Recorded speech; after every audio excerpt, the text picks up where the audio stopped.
Lo que contamina al hombre. Marcos 7. Los fariseos y algunos de los escribas que habían venido de Jerusalén se reunieron alrededor de él y vieron que algunos de sus discípulos comían el pan con manos inmundas, es decir, sin lavar. Porque los fariseos y todos los judíos no comen a menos de que se laven las manos cuidadosamente, observando así la tradición de los ancianos. Cuando vuelven a la plaza no comen a menos de que de que se laven, y hay muchas otras cosas que han recibido para observarlas, como el lavamiento de los vasos, de los cántaros y de las vasijas de cobre. Así que los fariseos y los escribas le preguntaron: ¿por qué tus discípulos no andan conforme a la tradición de los ancianos, sino que comen con las manos inmundas? Jesús les respondió: bien profetizó Isaías de ustedes, hipócritas, como está escrito: este pueblo con los labios me honra, mas su corazón está muy lejos de mí. Mas en vano me rinden culto, enseñando como doctrinas preceptos de hombres. Dejando el mandamiento de Dios, ustedes se aferran a la tradición de los hombres. También les decía: absolutamente ustedes violan el mandamiento de Dios para guardar su tradición. Bueno, estos primeros 23 versículos son acerca de la tradición y el peligro de la tradición cuando lo hay. Eh, no toda tradición es mala, y la tradición no es necesariamente mala por ser tradición, pero eh, hay un gran problema, y es cuando la tradición se vuelve el centro de una religión, ¿no? Entonces, el, el, el primer pasaje de Marcos 7 trata sobre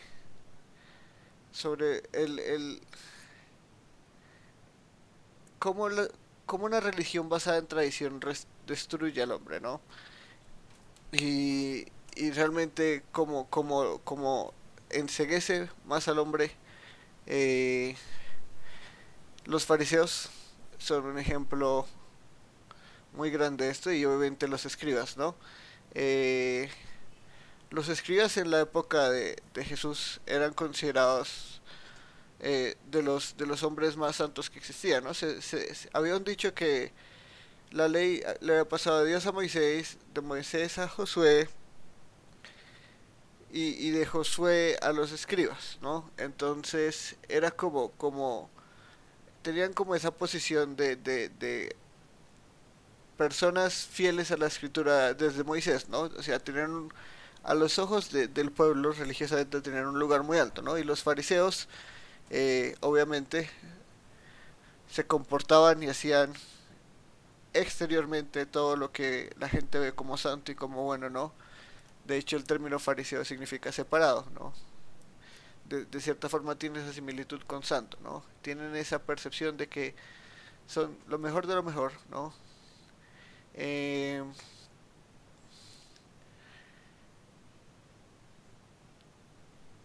y obviamente odian a Jesús porque Jesús, como hemos visto a lo largo de Marcos, no es fan del judaísmo, ¿sí? Es más, es un probablemente el crítico más fuerte del judaísmo, ¿sí? Eh, de la época, ¿sí? Él considera que todo lo que no es palabra de Dios, todo lo que no esté de acuerdo con la palabra de Dios, es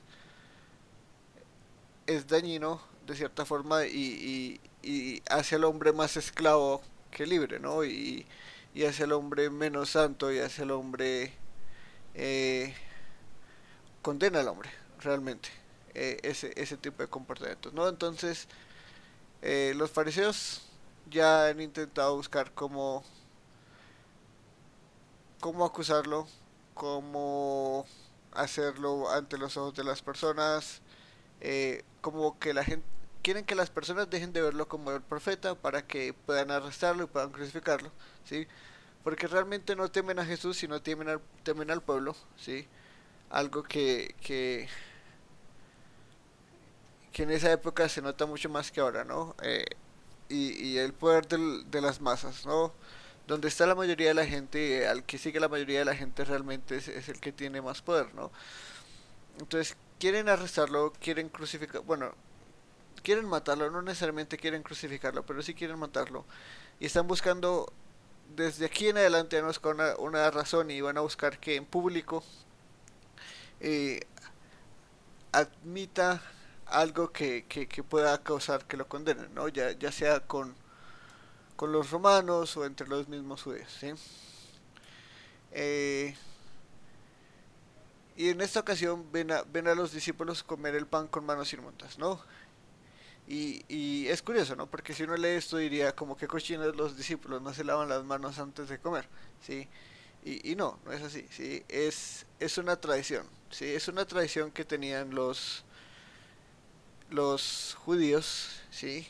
Y que viene de tradición desde que vuelven a Israel en la época de Ezra y de Jeremías. ¿Sí es Esdras? Esdras, con ese, en español. Eh, Se empieza a generar un montón de costumbres a medida que van interpretando lo que conocemos como el Antiguo Testamento, ¿sí? A medida que lo van interpretando, van haciendo un montón de tradiciones que para ellos son la interpretación correcta de la escritura, ¿no? Y esas tradiciones se van juntando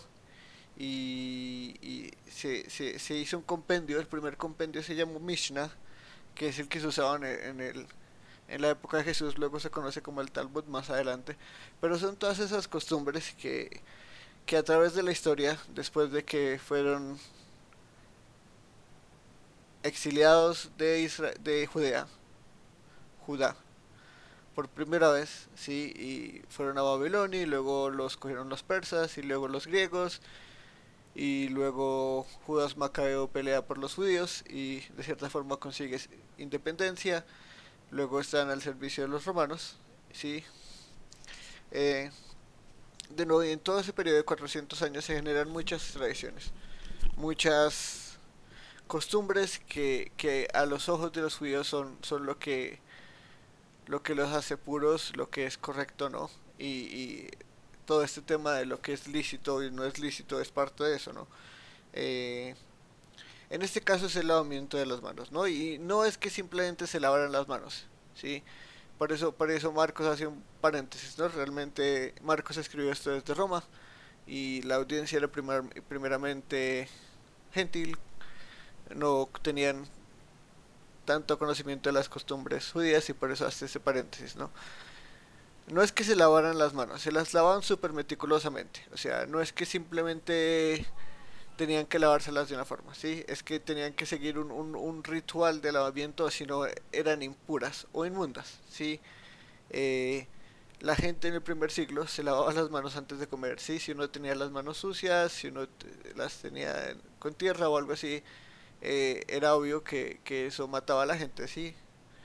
Ya los seres humanos son inteligentes y lo han sido desde siempre, ¿sí? Cuando ven que comer sin lavarse las manos puede causar que una persona consuma algo, no sabían qué era, ¿sí? Ya sabemos que pueden ser virus o bacterias, pero en esa época era un misterio, ¿sí? Pero sabían que si uno que si uno no era aseado, obviamente iba a enfermar y otras cosas, entonces no es que no se lavaran las manos.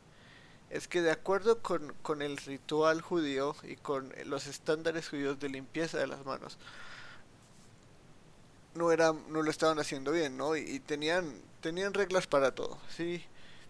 El, la Mishnah y las costumbres judías del primer siglo eran terribles, sobre todo lo referente al sábado, al día de descanso, no podían prácticamente hacer nada, todo era malo, ¿sí? Pero obviamente había excepciones y sobre todo para los líderes judíos, ¿no? El caso es que estas personas están buscando cualquier cosa para desprestigiar a Jesús, ¿no? Y ven a los discípulos y la pregunta que le hacen es ¿por qué tus discípulos no dan conforme a la tradición de los ancianos, ¿no?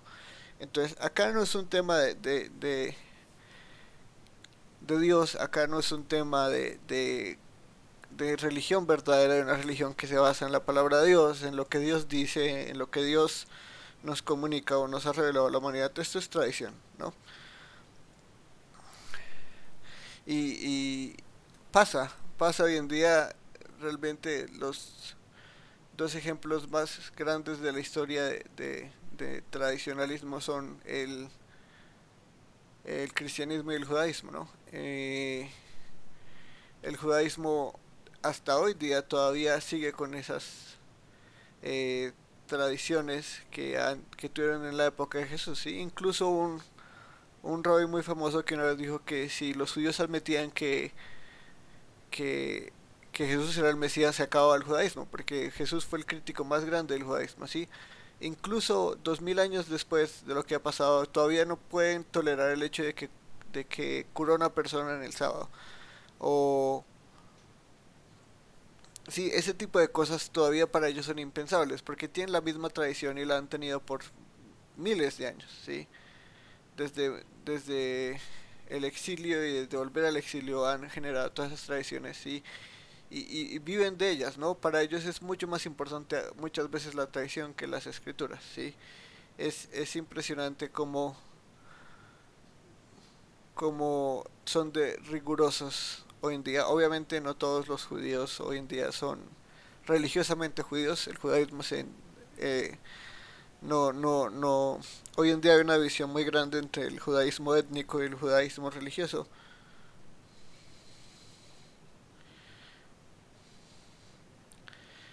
Eh, en esa época todo judío era un judío religioso, ¿no? En esa época hay judíos que son judíos, pero realmente no les interesa nada de su religión, ¿sí? Simplemente tienen ese orgullo étnico. Eh, pero en esta época todos los que eran judíos étnicos eran judíos religiosos, ¿no? Entonces, a los ojos de los fariseos y a los ojos de los escribas, los discípulos no están haciendo las cosas de acuerdo a la tradición de los ancianos. Una tradición de 400 años, una tradición que para ellos es de muy alta estima, ¿sí? Y Jesús no solo ve sus intenciones, sino que realmente habla, habla del peligro del tradicionalismo, ¿no? Y cita a Isaías, ¿no? Este pueblo con los labios me honra, pero su corazón está muy lejos de mí, mas en vano me rinden culto, enseñando como doctrinas preceptos de hombres, ¿no? Entonces, el problema de la tradición no es que la tradición sea mala de por sí y que sea intrínsecamente mala, ¿no? El problema es cuando toda doctrina y una religión realmente se basa en la tradición, ¿sí? Donde para ellos es mucho más valioso, o era mucho más valioso, la, la tradición que la escritura misma, ¿sí?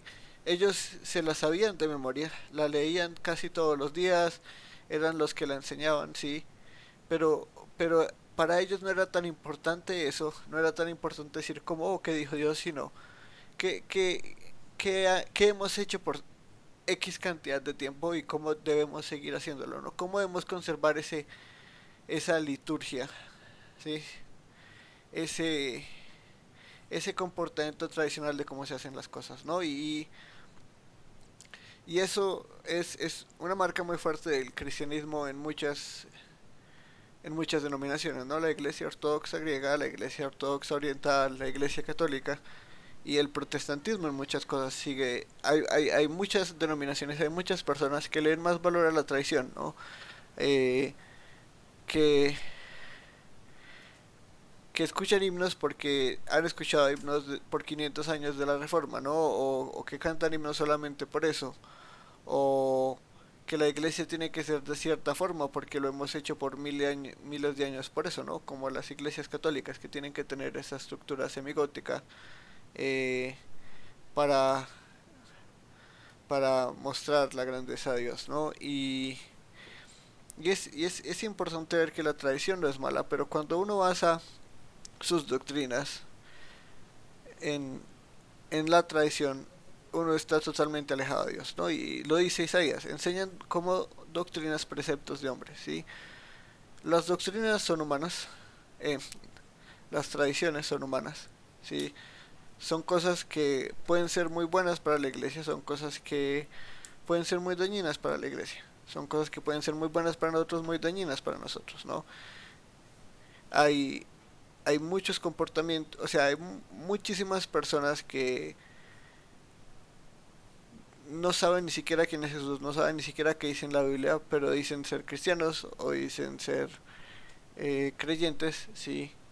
Y es por una cosa de tradición, ¿no? Por una cosa de que si nos comportamos bien y si decimos que Jesús es Dios y creemos en Dios, entonces ya somos cristianos. Como, esa es como la percepción popular, ¿no? Que no hay profundidad realmente, solo es ser buenas personas, ¿no? Y realmente de eso se trata la tradición, ¿no?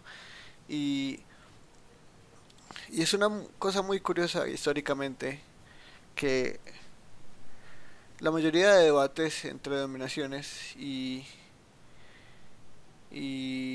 bueno, grandes debates ha sido qué dijo la iglesia primitiva, ¿no? ¿Qué hacía la iglesia primitiva? Como si ir a, la, ir a lo que hacían las personas originales estaba bien, solo por el hecho de que es una tradición muy larga, ¿no? Como que le damos mucho valor al tiempo. Y realmente, si leemos la Biblia, vemos que la iglesia primitiva estaba llena de errores, ¿no? Apocalipsis tiene 7 cartas a 7 iglesias que todas cometen errores, que todas necesitan mejorar, ¿no? Si quieren pertenecer a la iglesia de Jesús. Entonces, hay una supremacía de la palabra de Dios sobre la tradición humana, ¿sí? Y ese es uno de los problemas más grandes, que usualmente cuando la gente debate o cuando las denominaciones debaten es más por tradición, ¿no? El luteranismo se separó de la reforma eh, por el hecho de la Eucaristía, ¿no? Lutero creía que la Eucaristía era un acto físico, que el pan y el vino se volvían literalmente el, el cuerpo de Cristo y la sangre de Cristo obviamente venía desde un trasfondo católico, pero eh, por no estar de acuerdo con las personas que decían que era un acto ceremonial y espiritual y, y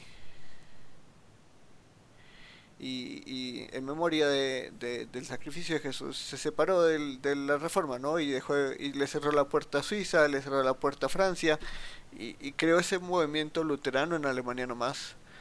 Y obviamente se expandió al mundo, pero se separó de la reforma por tradición, ¿no? Y muchos de los debates históricos que tenemos son por tradición, ¿sí?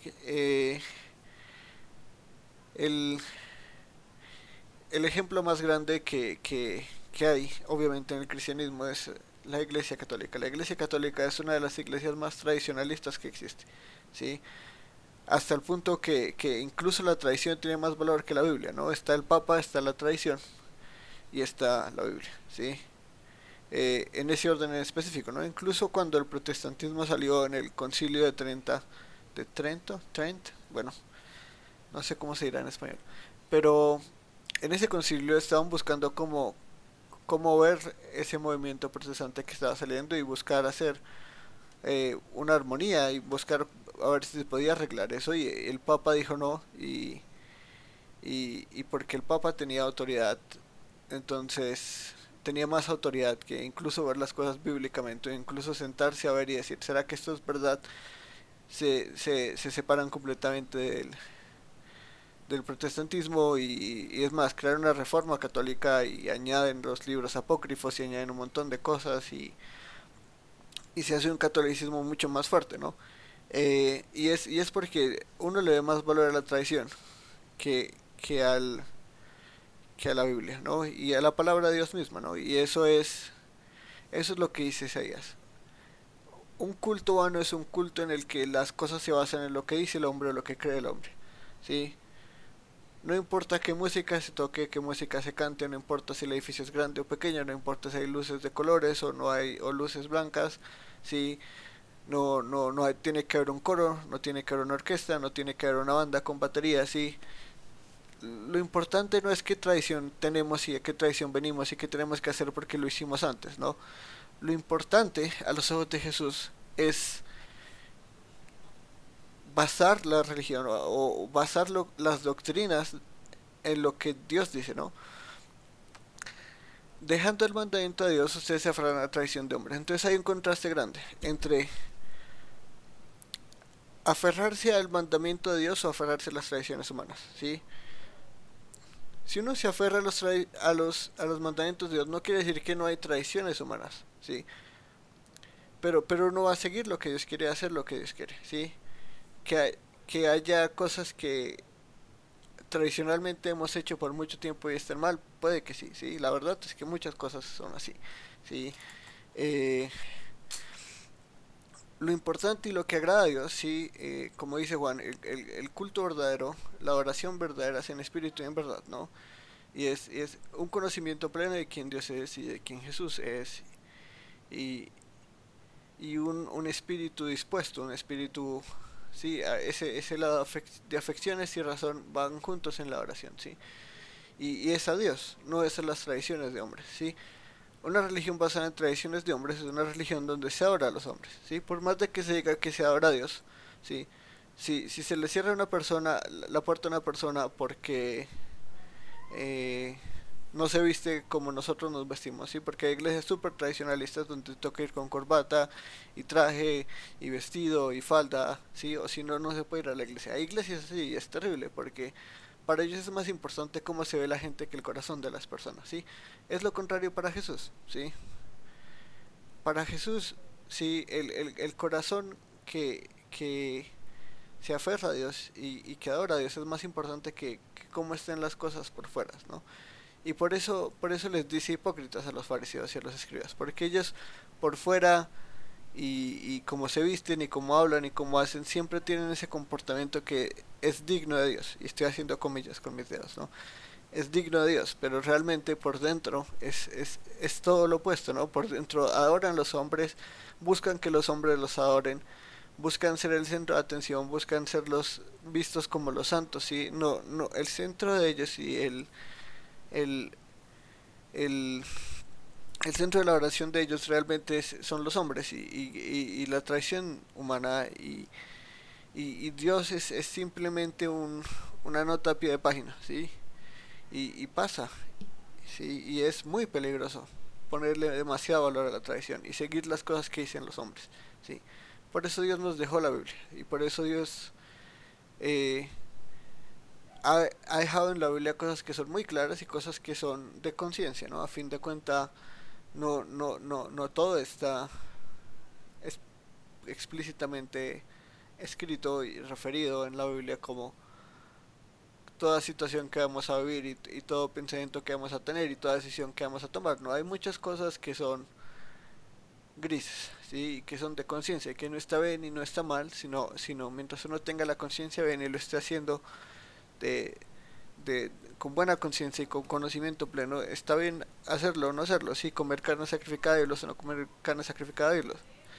Eh, eh, en esos asuntos de conciencia, sí, es donde entra la tradición. Sí, está bien vestirse de una forma, está bien no vestirse de una forma, está bien que tengamos sillas cómodas o que no tengamos sillas cómodas. Eso no es lo importante es que el corazón busque a Dios y que el centro de la oración sea Dios, ¿sí? Astutamente ustedes violan el mandamiento de Dios para guardar su tradición, porque Moisés dijo, honra a tu padre y a tu madre, y el que hable mal de su padre y de su madre que muera. Pero ustedes dicen, si un hombre dice al padre o madre cualquier cosa mía que pudiera beneficiarse es corbán, es decir, ofrenda a Dios, ya no le dejan hacer nada en favor de su padre y de su madre, invalidando la palabra de Dios por traición de ustedes, la cual han transmitido y hacen muchas cosas semejantes a estas, ¿no? El corbán era una tradición, incluida en la Mishnah, y es si si una persona de, de, de- se ofrecía en Corban, ¿sí? Es decir, hacía una ofrenda a Dios, ¿sí? Y por eso creo que las comillas son importantes, porque realmente no era una ofrenda a Dios. Podía incumplir la ley misma, ¿no? Dios dice en la ley, honren a su padre y su madre, y el que hable mal de su padre y su madre, que muera, ¿no? Y la tradición judía decía, si un hombre hace algo como ofrenda a Dios, no tiene que hacer nada en favor de su padre o de su madre, ¿sí? O sea, está bien que si los padres tienen necesidad económica y el hijo tiene dinero, pero dice, ah, no, es corbán, o sea, esto es ofrenda a Dios, entonces no debe hacer nada por el padre y su madre. Está bien si los deshonra, de cierta forma, si los abandona, si no habla bien de ellos, mientras lo haga todo en Corban, es decir, como una ofrenda a Dios, como un servicio a Dios en general, ¿no? Entonces habían muchas excepciones, ¿no? Y es interesante porque la escritura es clara. Hay que honrar a padre y madre, hay que reconocerlos como autoridad, hay que buscar el bien de ellos, sí, nos criaron y nos crearon en la ley, es el deber de ellos, ¿no? Instruir en la ley del Señor. Sí, pero ellos dicen, no, no es necesario, mientras ustedes hagan servicio a Dios o hagan una ofrenda o hagan las cosas en ofrenda a Dios, no tienen que servir a padre y madre como antes, ¿no? Que incluso causaba pena de muerte, ¿no? Lo que es curioso porque muy pocas personas, probablemente ninguna, fue eh, ejecutada por eso, ¿sí? Eso muestra la severidad de la ley, ¿no? Para Dios todos los pecados son dignos de una condenación eterna, porque eso era una violación en contra de su propia naturaleza, del ser perfecto y bueno, ¿no?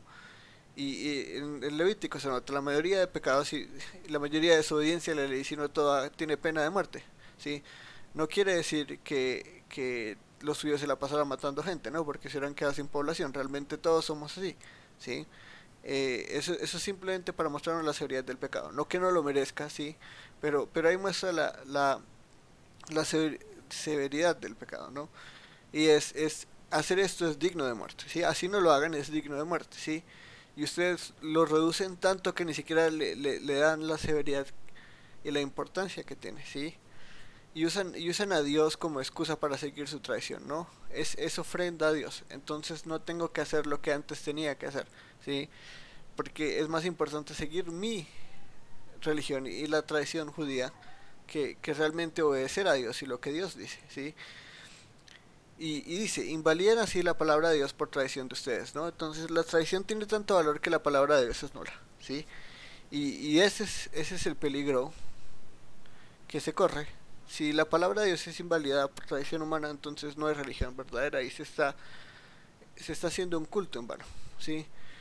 Si se busca hacer las cosas, sí, el cómo orar, oramos así porque así oran mis padres, no porque realmente busque cómo orar, sí, los salmos son unos grandes ejemplos de oración, sí, eh, vamos a la iglesia a esta hora, hacemos esto, sí, o la tradición incluso más grande que es vamos a la iglesia todos los domingos, pero ya, ahí se queda nuestra devoción a Dios, ¿no? La gente va a la iglesia los domingos, escucha la palabra de Dios y el resto de la semana vive como si Dios no existiera, ¿sí? Eso es una tradición, ¿sí? Es más, Kierkegaard, Soren Kierkegaard, un filósofo, el primer filósofo existencialista cristiano, estaba muy en contra de eso, les decía a los cristianos de domingo, y pasa hoy en día, ¿no? Que tenemos esa tradición de creer que eso nos hace buenas personas, que ir a la iglesia nos hace buenas personas y que si vamos a la iglesia vamos a ir al cielo porque a Dios le gusta que la gente vaya a la iglesia. No tenemos todas esas tradiciones en nuestra cabeza, todas esas cosas que nos han enseñado y que a nuestros ojos parecen buenas, ¿no? Porque a los ojos de los hombres la tradición es algo bonito, ¿sí? Eh, Es más, un estudio psicológico dice que entre más alto grado de conciencia tiene uno, más conservador y más tradicional tiende a ser porque más ve el valor de las cosas pasadas, ¿sí? Y no busca cambiarlo todo y no está insatisfecho con todo porque entiende la historia y el valor de las cosas, ¿no? Entonces, entre más consciente es uno y más capacidad tiene de comprender la realidad, más valora la tradición y más intenta conservar lo que es bueno, ¿no? Y es un comportamiento humano psicológico, es interesante. Pero la tradición no puede invalidar la palabra de Dios, ¿sí? Si un comportamiento que yo tengo, si un comportamiento que yo hago no está en la palabra de Dios, debo cuestionarme si realmente estoy invalidando la palabra de Dios, si realmente prefiero hacer las cosas por como yo las hago a hacerlas como Dios quiere que las haga, ¿no? Porque invalidar la palabra de Dios es hacer un culto en vano, ¿sí? Es hacer un culto vacío, es adorar a hombres, ¿sí? Y, y obviamente eso causa mucha división en la iglesia, ¿no? Hay gente que vive de tradición y vive de hacer como las cosas como se han hecho por 500 años en la Reforma o por miles de años cuando se van a la iglesia primitiva, ¿sí? La gente no suele, o en el mundo erudito o en el mundo académico no suele decir como, oh, ¿qué dice Hechos? ¿Qué dice la palabra de Dios que debe hacer la iglesia o que debe decir la iglesia? Sino ¿qué hizo la iglesia primitiva? ¿Sí? ¿Qué hizo la iglesia primitiva? Como si ir a la iglesia primitiva, como si ir a los primeros ciclos de la iglesia nos diera la respuesta a todo lo que hemos hecho mal, ¿no? En esos movimientos, en el gran en el segundo gran avivamiento en Estados Unidos, por eso salieron tantas religiones. José Smith, el padre del mormonismo, decía que un ángel le dijo que la iglesia se había desprendido de su camino original y que tenía que seguir esas estructuras y tenía que hacer esto si quería conservar la iglesia tradicional. Los testigos de Jehová también fueron al primer siglo y dijeron, no, la iglesia está mal, la iglesia se corrompió, toca ir a arreglarla y nosotros sabemos lo que es verdad porque así lo hacía la iglesia del primer siglo. Los adventistas del séptimo día hicieron lo mismo y muchísimas denominaciones religiosas hicieron lo mismo. ¿Sí? La iglesia se ha corrompido, es la fórmula, toca ir a la iglesia primitiva, ¿no? Y de ahí sacan un montón de comportamientos raros, ¿no? Como los adventistas. No, ellos no se reunían los domingos, sino los sábados, porque el sábado era el día del descanso, ¿no? Entonces nos reunimos los sábados. Y empiezan a desprender un montón de doctrinas al punto que dejan de ser cristianos. Y los adventistas tienen unas creencias muy raras, ¿sí? Que no están basadas en nada en la Biblia, sino en lo que dicen, lo que dijeron los maestros, ¿sí? Eh,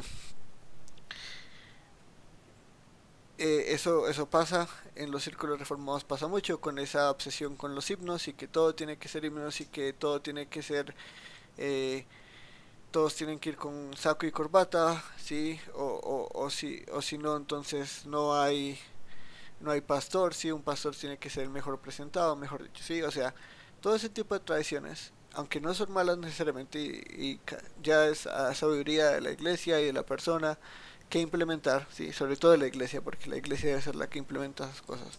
Eh, la tradición no tiene un valor como la palabra de Dios. La palabra de Dios es la que determina un culto verdadero, ¿sí? Un culto vano es hacer lo que hemos hecho por siglos, es mirar atrás y decir, así como lo hizo Lutero, entonces hagámoslo nosotros porque lo hizo Lutero y Lutero fue el gran reformador, ¿sí?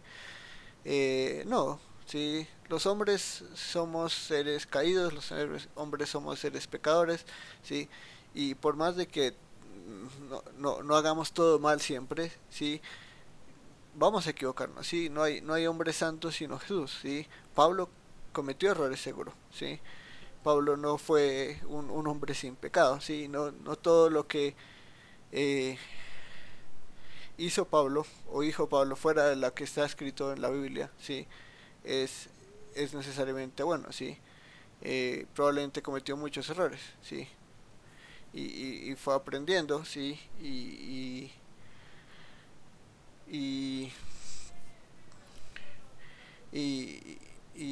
no sé, la experiencia en el primer siglo es muy diferente a la de nosotros, sí, probablemente eh, hay cosas que de conciencia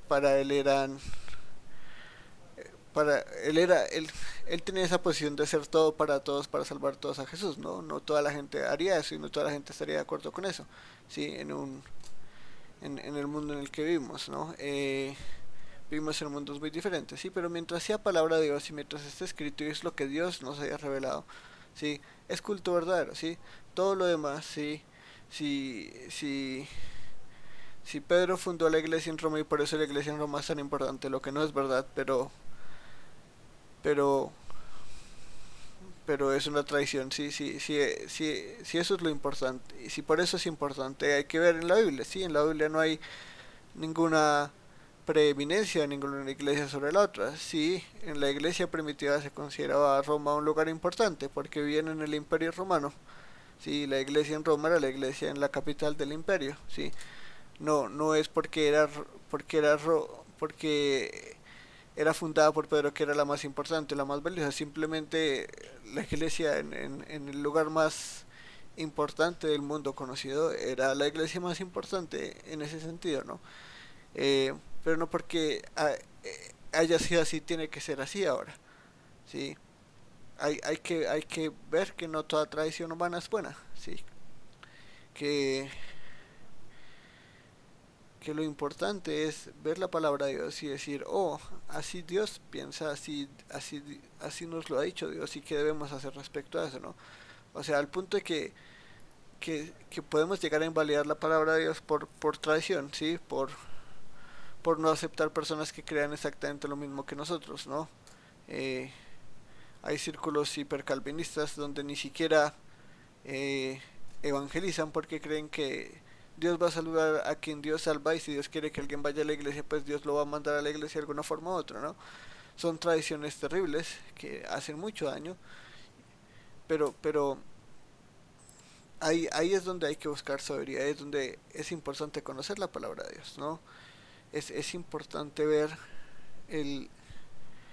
el, el valor supremo que tiene la palabra de Dios, ¿sí? La palabra de Dios es la mente de Dios en parte revelada a los hombres, lo que Él quiere que sepamos de Él, lo que Él nos cuenta de nosotros mismos, lo que Él nos cuenta de su plan redentor y sobre todo de su Hijo, ¿no? Que es el protagonista principal de la Biblia, ¿sí? Y ahí está todo, ¿sí? Fumar o no fumar no está en la Biblia, ¿sí? No dice no fumen, ¿sí?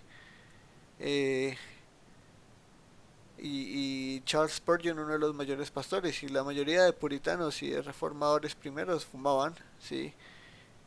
Hace daño, ¿sí? Eh, y no es lo mejor, pero es un término de conciencia, ¿no? Obviamente tiene implicaciones de salud y no es lo mejor, ¿sí? Eh, pero entonces, no porque los reformadores fumaban yo debo fumar, ¿sí? No debo fumar habanos, no es que fumaran eh, el cigarrillo más barato sin filtro, sí, pero no porque ellos lo hacían yo lo hago, sí, o no porque Lutero tomaba cerveza eh, en jarrón de barril, entonces debería yo hacerlo, ¿no? Porque de todo hay en el mundo, ¿no? Hay que tener y entender la supremacía y eminen- sí, la supremacía que tiene la palabra de Dios sobre las tradiciones humanas, así que eh, toda todo verdadero culto se basa en la palabra de Dios, ¿sí? No en lo que yo creo que es correcto, o lo que hemos hecho por 10 años, 20 años, 30 años, 100 años, 500 años, 1500, 1600 años, ¿sí? Eh, hay los padres de la iglesia, aunque son muy importantes para nosotros, tienen doctrinas muy, muy, muy erróneas, ¿sí? Tienen un entendimiento muy parcial de las cosas en muchos sentidos, ¿sí? No porque estuvieron más cerca de los apóstoles quiere decir que eran más ungidos o más santos, ¿sí? Eh, la filosofía griega se mezcló en el Oriente sobre todo, ¿sí? En las partes de Grecia y todo, y crearon doctrinas muy raras, ¿sí? El montanismo, que es lo que hoy se viene a conocer como el pentecostalismo, existen desde esa época, ¿no? Montanus decía que él tenía inspiración del Espíritu Santo para decir cosas nuevas y, esa tradición ha llegado hoy en día hasta lo que se conoce como pentecostalismo, ¿no? No ha muerto, ¿sí? A pesar de que fue condenada. El arminianismo fue considerado una herejía en el concilio de Dort en Holanda y hoy en día todavía sigue, ¿no? Y todo ese tipo de cosas siempre va a seguir, ¿no? Eh, las tradiciones humanas y los grupos que siguen esas tradiciones van a persistir de alguna forma u otra, ¿sí? Entonces por eso es importante la palabra de Dios, ¿no? Y por eso es importante cuando uno ve la historia que los concilios, el concilio inicial, el concilio de Constantinopla, el segundo concilio inicial y concilios de en adelante buscaban eh, en su origen ver qué decía la palabra de Dios, ¿no? ¿Cuál es la palabra de Dios? ¿Sí? Incluso el concilio donde se tiene el canon del Nuevo Testamento, porque por los primeros 2 siglos, 2 siglos y medio no tenían los 27 libros como lo tenemos nosotros. Los 37, perdón. 27, no, 27. Eh, no los tenían como los tenemos nosotros. Y la pregunta no era como qué nos gusta y qué no nos gusta, sino cuál es la palabra de Dios, ¿no? Y defender la palabra de Dios y defenderla con la escritura misma. Así comparaban con el Antiguo Testamento y decían, sí, esto contradice el Antiguo Testamento, no puede ser la palabra de Dios, sabemos que esta es la palabra de Dios. Sí, hubo libros que tuvieron más problemas, como Apocalipsis, que es un cuento aparte, ¿sí? Como Hebreos, que no tenía autor y decían, si no sabemos quién lo escribió, ¿cómo podemos decir que es inspirado por Dios, no? Eh, y todo eso se resuelve en ir a la palabra de Dios y ver la armonía de la palabra de Dios, ¿sí? Hay muchos libros que por ciertas comunidades fueron aceptadas y luego se rechazaron, ¿sí?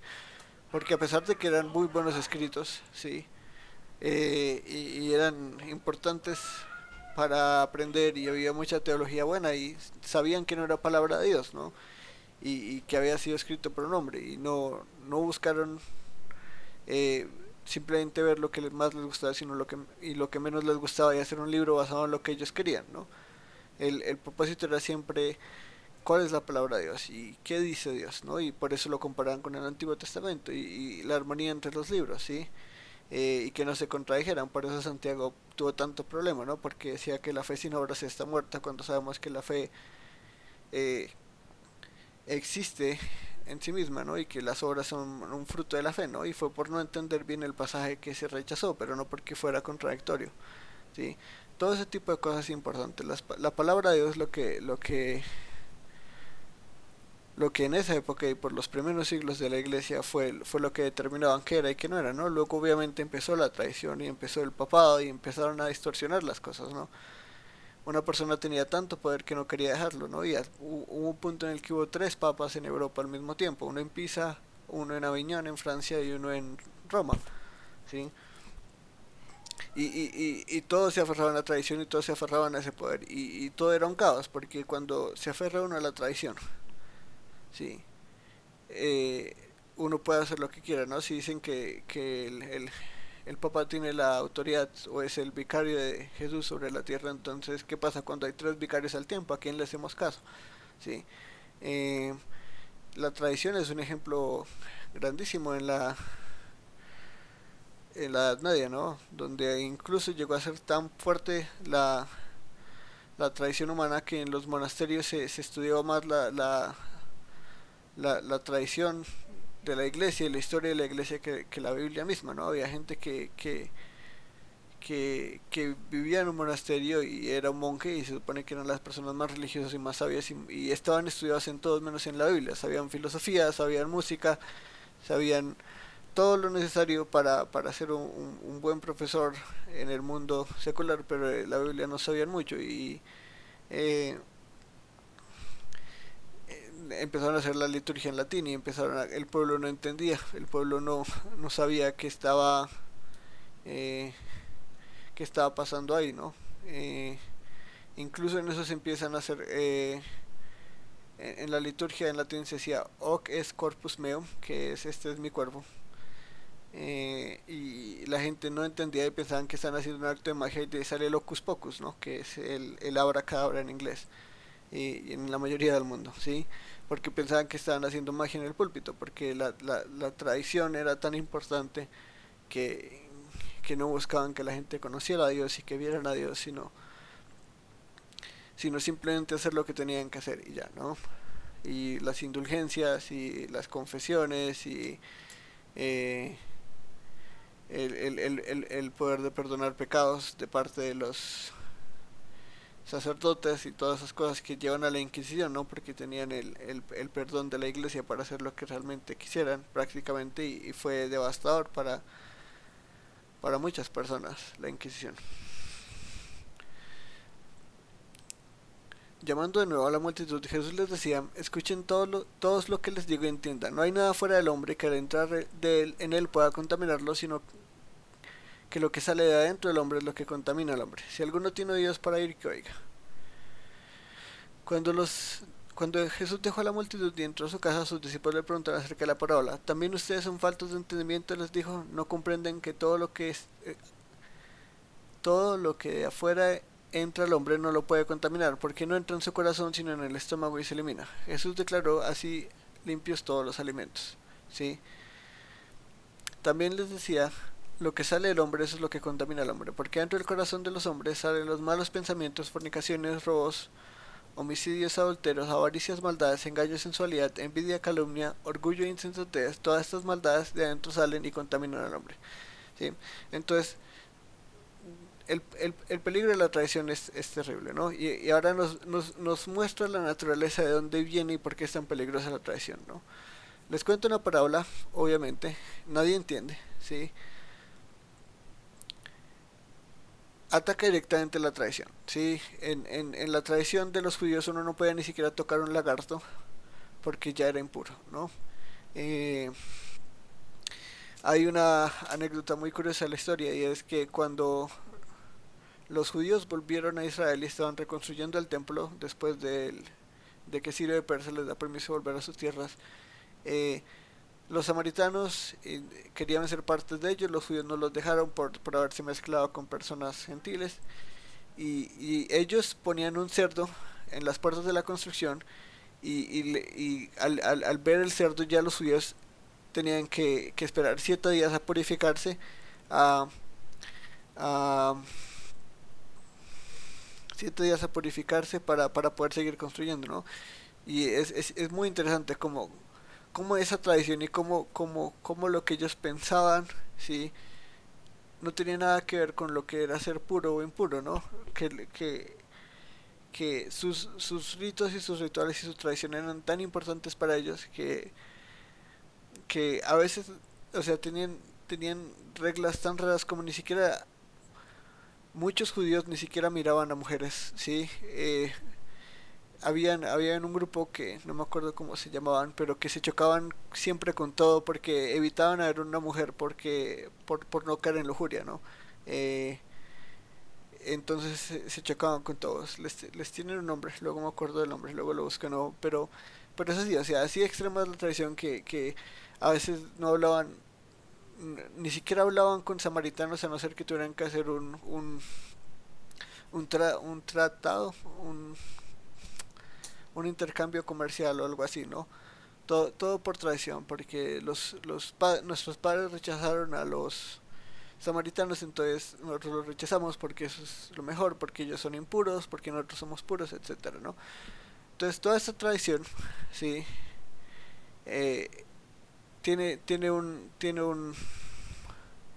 una causa interna y es el corazón, ¿no? Entonces les cuento una parábola, sí, sobre lo que entra el hombre y lo que está dentro del hombre, ¿no? Nadie entiende y los discípulos le preguntan, ¿no? Entonces lo primero es que nada que entre al hombre lo puede contaminar, ¿sí? Lo que contamina al hombre realmente está en el corazón, ¿sí?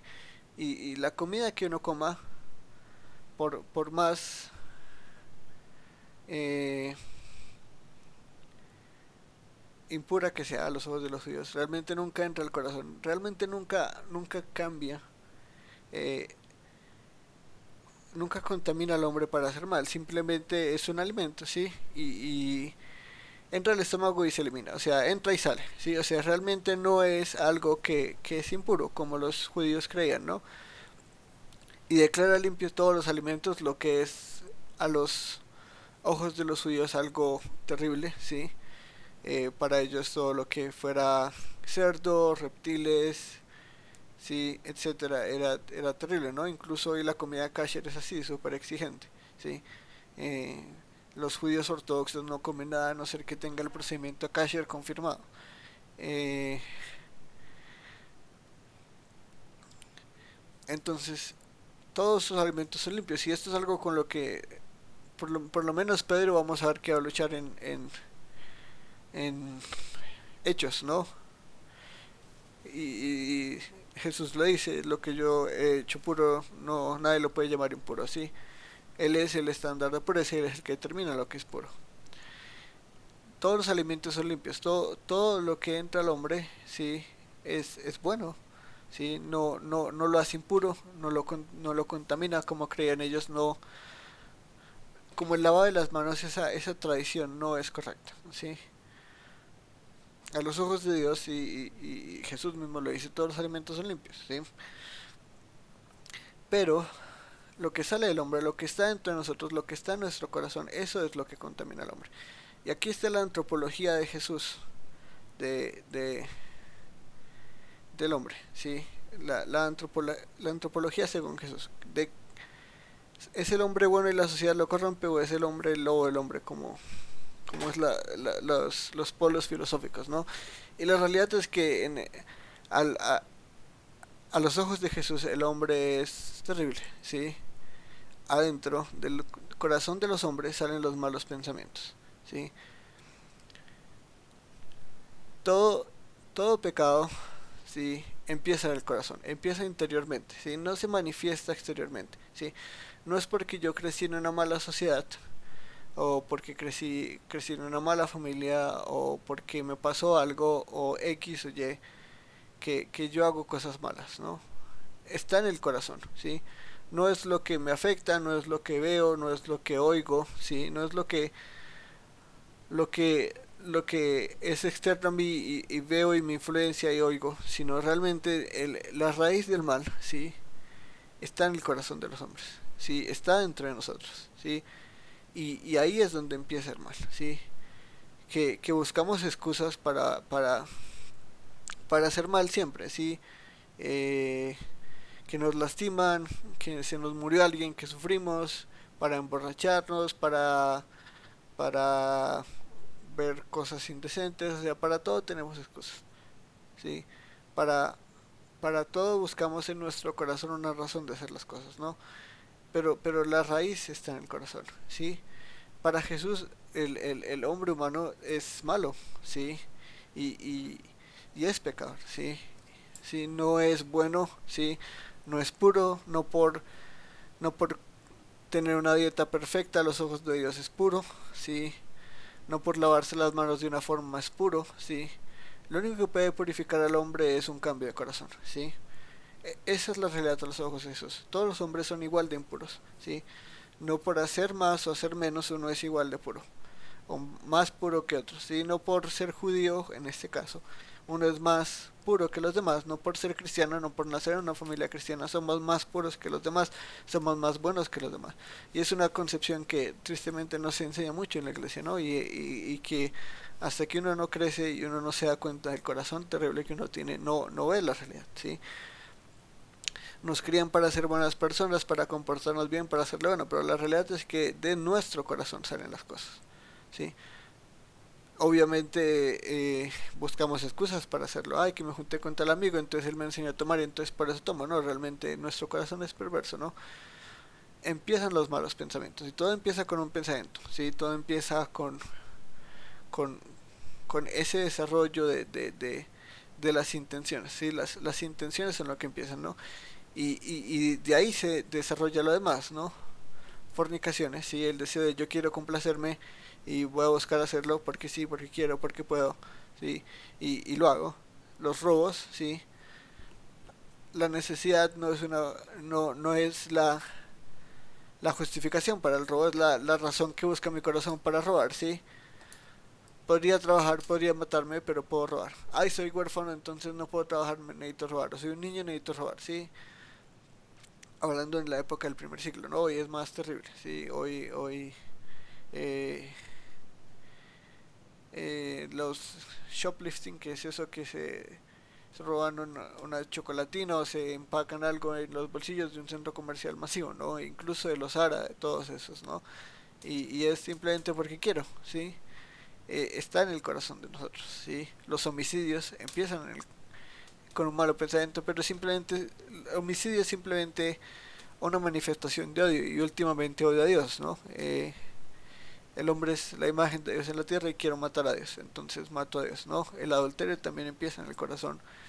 Las avaricias, las maldades, engaños, sensualidad, envidia, calumnia, orgullo, insensatez, ¿no? Y es importante que sensualidad, no sexualidad, ¿sí? La sensualidad es pecado, la sexualidad no lo es. Sensualidad es todo eso que busca provocar, ¿sí? Que busca, no sé la palabra, a ver, enticing. Creo que es provocador, pero no estoy seguro.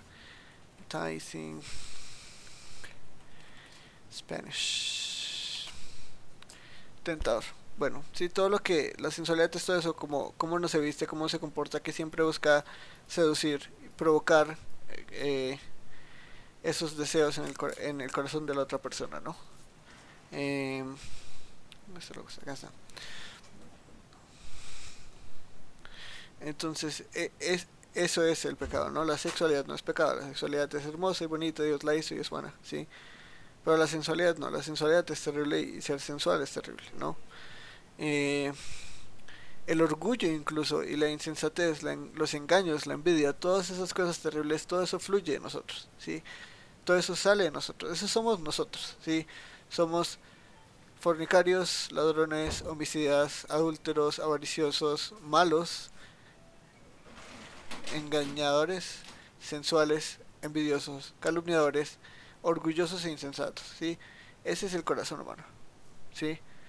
Todas esas maldades de adentro salen y contaminan al hombre, ¿sí? No solo fluyen de nosotros, sino que nos contaminan más, nos hunden más, ¿sí?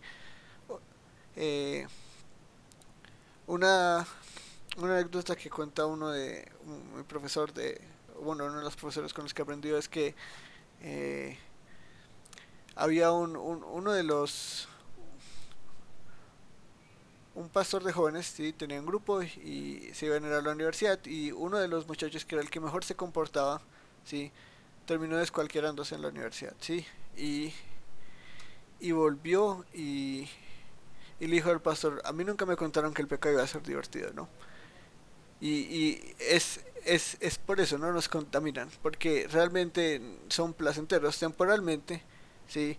Y nos hacen más daño que es, pero en el momento es bueno, ¿sí? En el momento es placentero, en el momento es, es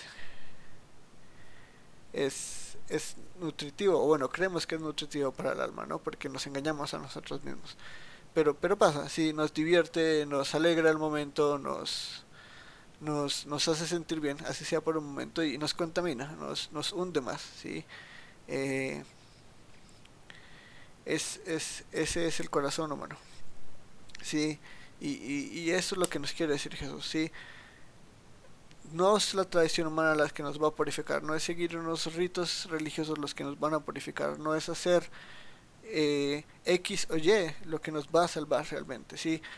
Eh, no, Dios no nos va, Dios no está esperando, no está esperando en el cielo con un premio, oh, qué bien te comportaste, ¿sí? Que es lo que pensaban los judíos, ¿no? Como, incluso oraban así, ¿sí? En la oración famosa del fariseo, gracias a Dios que no soy como esta persona, ¿no? Eh, ellos en serio creían de corazón, y muchos judíos ortodoxos creen de corazón que Dios los va a felicitar, que ellos van a llegar al cielo y Dios los va a felicitar por, por seguir la dieta kasher, por ir a la sinagoga, por eh, eh, ayunar en Yom Kippur, que es el día de la expiación, obviamente porque ya no hay sacrificios, porque ya no hay templo, entonces la tradición dice, no, ahora sí ayuna, ¿no? Tiene el mismo valor, curiosamente, ¿no? Eh, eh, en esa época ayunaban una vez a la semana, ¿sí? Hay judíos que lo hacen creo que dos veces a la semana, hay judíos que lo hacen una vez a la semana, hay judíos que lo hacen una vez al mes, hay judíos que solo lo hacen en Yom Kippur, pero todos creen y todos creen en esa época que Dios los iba a llegar como un premio, ¿no? Eh, uy, qué buen hijo tengo, ¿sí? Mejor dicho, ¿sí? Felicidades, ¿sí? Ellos, ellos creían que si se limpiaban de todo lo que estaba fuera de ellos y iban a ser puros, iban a ser santos, iban a ser alabados por Dios, pero la realidad era lo contrario, ¿no? La realidad es que impuros somos de corazón, ¿no? Nuestra suciedad, nuestra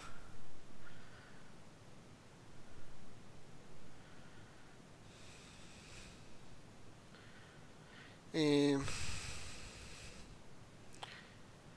lo que está dentro de nosotros es realmente lo que nos hace impuros, ¿sí? Y si realmente queremos llegar a ser puros, y si realmente queremos ser salvos de lo que contamina al hombre, necesitamos un cambio de corazón, ¿sí? Si no hay cambio de corazón, no hay salvación. Si no hay cambio de corazón, somos simplemente malos, ¿sí? Somos simplemente hombres contaminados por dentro y que manifestamos esa contaminación afuera, ¿sí? En nuestras acciones, ¿sí? Y lo vemos incluso en el Sermón del Monte, ¿no? Eh, que un homicida es alguien que ya odia a alguien en su corazón, ¿no? La intención de matar ya es suficiente para considerar homicidio en los ojos de Dios. Que mirar a una mujer con deseo ya es adúltero en los ojos de Dios, ¿no? Que, que, que no hay ni siquiera que hacer la acción totalmente para ver el pecado, ¿sí? No quiere decir que no hacerla sea igual de malo que no hacerla, ¿no? Realmente eh, consumar un mal, ¿sí? Matar a alguien es mucho más grave que simplemente pensar en matar a alguien, pero no pensar en matar a alguien es igualmente malo, ¿sí? No es igual de malo porque matar a alguien es cometer un delito terrible, ¿no? Y sobre todo porque es la imagen de Dios. Pero, pero todos esos malos pensamientos, donde empieza todo, donde se hace el plan para pecar, ¿sí? Todo eso ya es malo. Y todo eso ya sale de nosotros, ¿sí? Todo eso ya es nuestra contaminación misma. En nuestra esencia está eso, ¿sí? Sí, que no todos son una manifestación de todos eh, en,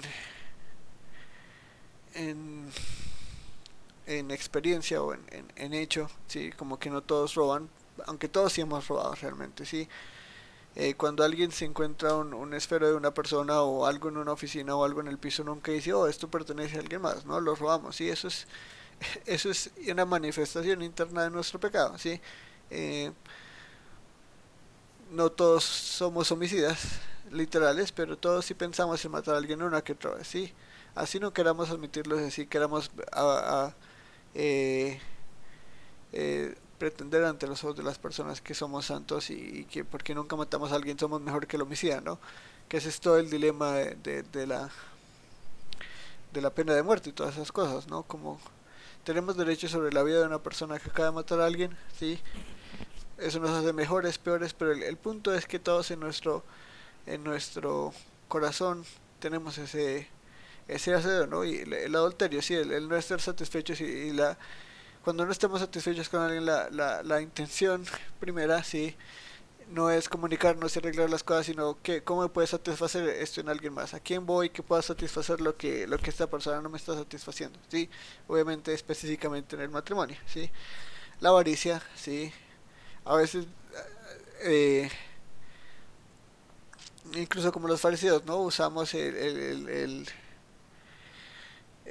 incluso a Dios, ¿no? Estoy ahorrando para ofrendar o algo así, cuando simplemente no queremos gastarle a alguien o no queremos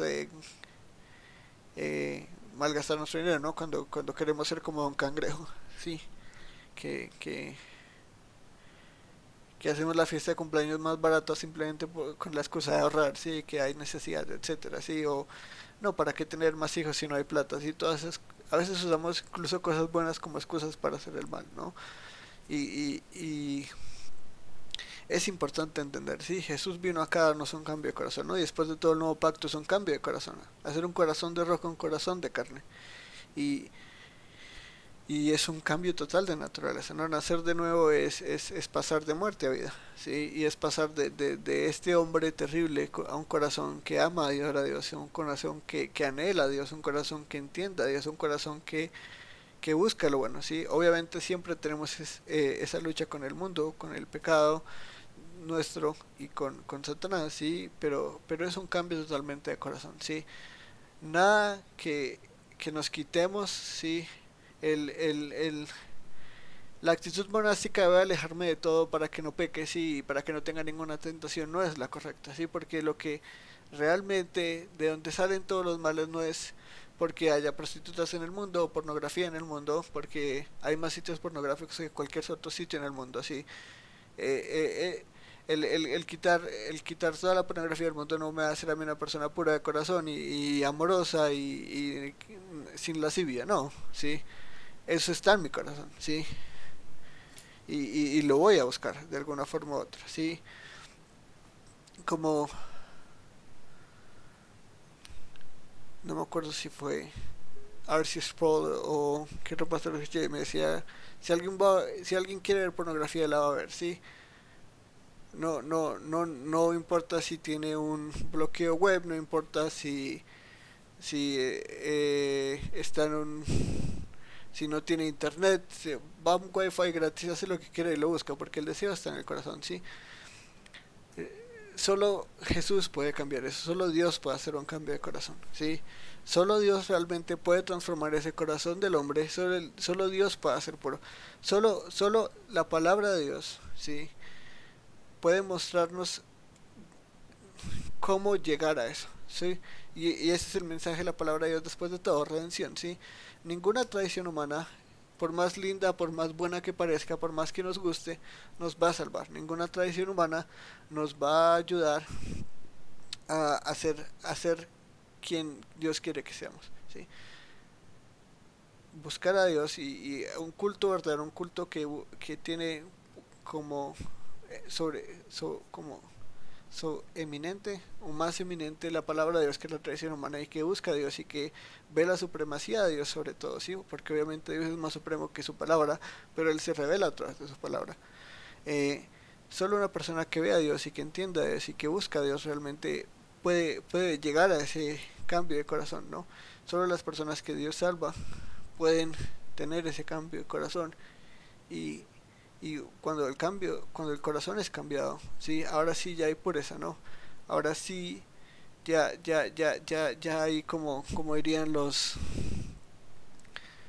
eh, ya no son inmundos como dirían los judíos, ¿no? Ya son puros, sí, ya eso es real, eso es pureza real, un corazón limpio, un corazón que ha sido cambiado, un corazón que ha sido lavado por la sangre de Jesús realmente, sí, que ese corazón oscuro y feo que estaba lleno de pecado y de males, ahora busca y ama y hace lo que es agradable a Dios, ¿no? Eso es un cambio de corazón, eso es un milagro, sí, por eso es que eso es lo que salva vidas, sí. Y por eso es que la iglesia no buscó como hacer un ministerio de sanación únicamente, exorcismos únicamente, sí. Por eso los apóstoles no se dedicaron a eso, sí. Porque el sanar gente y el exorcizar gente no cambia el corazón, ¿sí? No es lo que la gente necesita. La gente necesita un cambio de corazón, necesita a Jesús, ¿sí? Bueno, eh, voy a hacer pausa, voy por un vasito de agua y ya continuamos, ¿ok?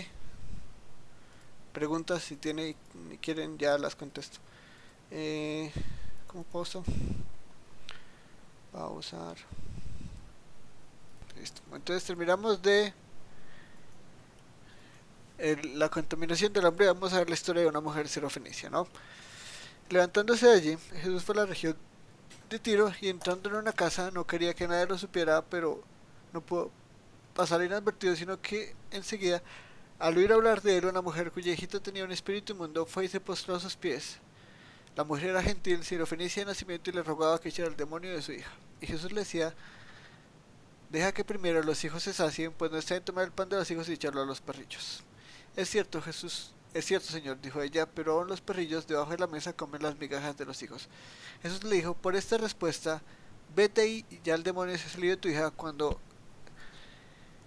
ella volvió a su casa, halló a su hija que estaba acostada en su cama y el demonio había salido.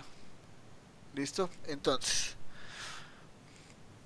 vamos a buscar acá.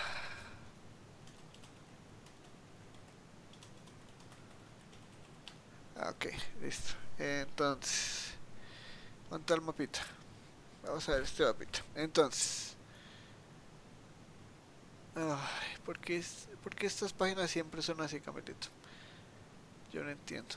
A ver, si se ve acá bien, listo. Entonces, miren, acá está Judea, acá está Galilea, acá está Decápolis, esto ya lo vimos, y acá está Siria y Tiro, Tyre. Venga a ver acá. Bueno, esta es Tira, ¿sí? Entonces, esto está acá al borde de Siria. Mire, acá está, ¿sí? ¿Sí lo ve? Espere, acá. Voy a copiar esta imagen en un momento. Eh,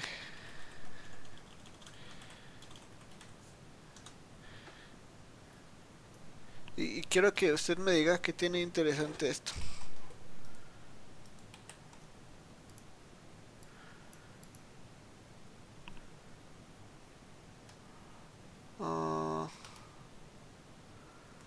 Ah, A ver, ¿qué es lo importante de que sea Tiro? Porque en qué territorio estamos.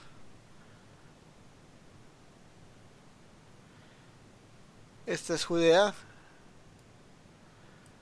esta es Galilea, esta es Samaria y acá estamos en Tiro. Es decir, un territorio gentil, ¿sí? Sirofenicia Sí. es interesante, ¿no? Eso es muy interesante de este pasaje, porque mire cómo lo llama esta mujer. Eh, Le llama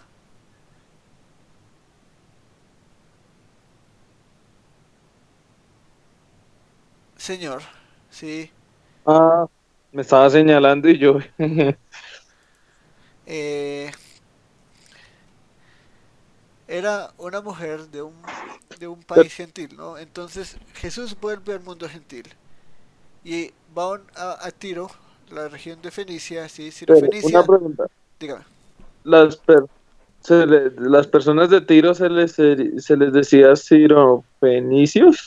fenicios o sirofenicios, Siria y Fenicia se unen bajo un emperador romano por un tiempo, ¿sí?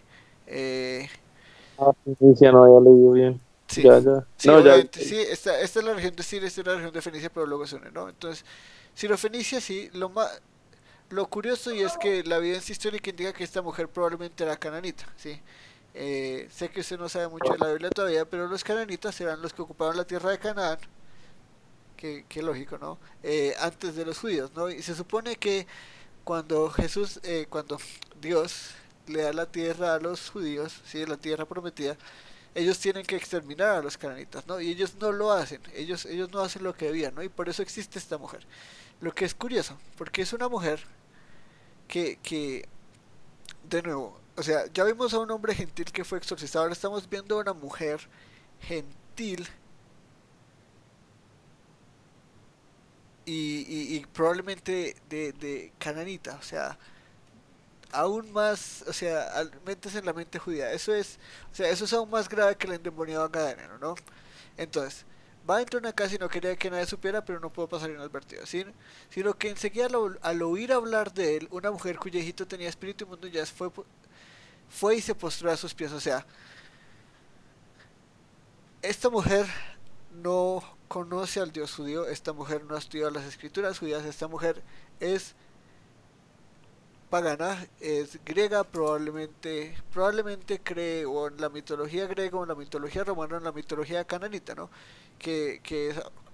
Tiene una historia terrible, ¿no? En la época de Moisés, bueno, no, en la época post-Moisés, cuando recuperan la tierra prometida, esta gente hacía culto sacrificando a sus propios bebés, a Baal y a sus dioses, ¿no? Eh, eh, Eran gente terrible, ¿sí? Y debían ser exterminados. Entonces, esta mujer es terrible, terrible a los ojos judíos. O sea, hablamos de impureza, esta mujer es impura, ¿sí? Solo por el hecho de ser como es, ¿no? Solo por el hecho de ser como es. Entonces, tiene una mujer que no conoce nada del Dios judío, pero se arrodilla ante Jesús, ¿no? Entonces, oye hablar de Jesús y se arrodilla ante Jesús, ¿no? Es un hecho muy curioso, ¿no? Y si vemos los pasajes paralelos, esto es en Mateo 15. Me toca abrir otro programa porque acá nadie sabe inglés, sino yo. Y Andrea ya se fue, entonces no lo puedo abrir en inglés. Entonces, esperamos a que se abra. Bueno, voy a abrir una página acá. Eh,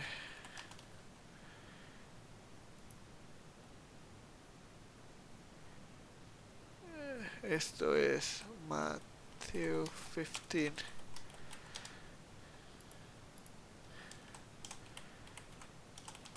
Listo. Entonces,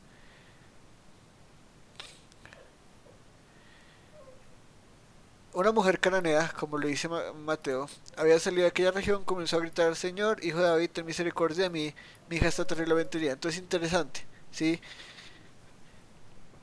Mi hija está terriblemente endemoniada. Pero entonces, esta mujer, ¿sí? En los pasajes paralelos, no solo llama a Jesús Señor, sino que le dice hijo de David, ¿no?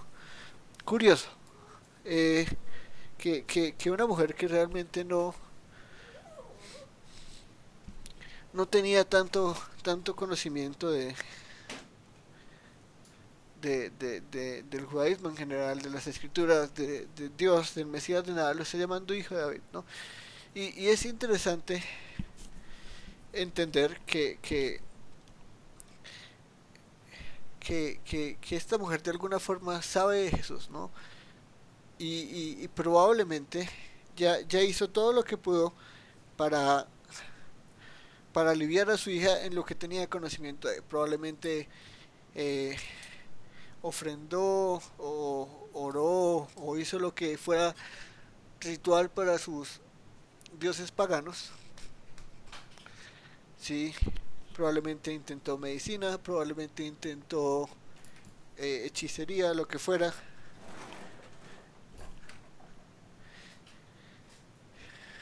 pero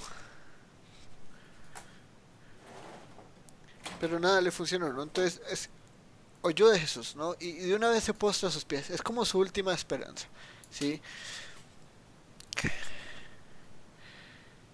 Pero él no le contestó nada. Y acercándose a sus discípulos le rogaban: atiéndela, pues viene gritando tras nosotros. Y Jesús respondió: no he sido enviado sino a las ovejas perdidas de la casa de Israel, ¿no? Entonces, hay un dilema muy grande, ¿no? Porque Jesús está diciendo que solo viene a Israel, no vino a todo el mundo, no exorcizó un endemoniado gadareno y lo mandó a decir las grandes cosas que Dios había hecho por él, ¿sí? Y ahora le está diciendo a sus discípulos que no, que solo vino a la casa de Israel, ¿no? Y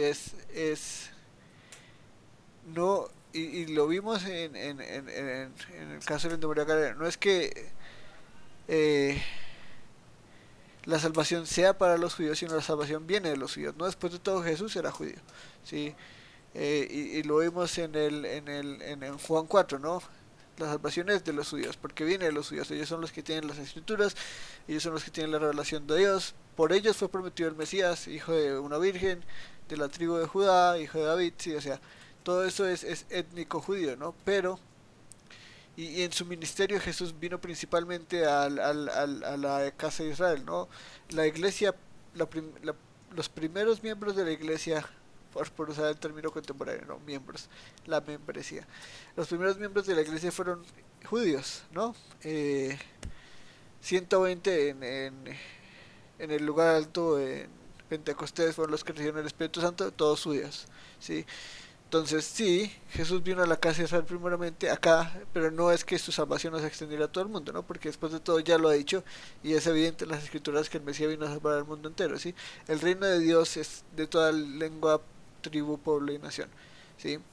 Pero entonces, interesante, esta mujer está gritando detrás de él, nos dice Mateo, y Jesús no dice nada. Jesús está cansando tanto que sus discípulos le dicen: ya atiéndela, sí, o sea, ya estamos cansados, ¿sí? Y luego pasamos a la escena de Marcos, ¿no? Pero acercándose a ella se postró ante él diciendo: Señor, ayúdame, ¿sí? Y él le dijo: no está en el pan, no está en tomar el pan de los hijos de dárselo a los perrillos, ¿no? Me gusta la traducción, ¿sí? La palabra que se usa acá es el diminutivo de perro, ¿sí? Eh, los perros en el primer siglo no son lo que tenemos hoy en día, no son las mascoticas hermosas que consentimos y acariciamos y con las que jugamos pelota, mejor dicho, chévere, ¿no? Hay dos palabras, no hay dos palabras para griego, ¿sí?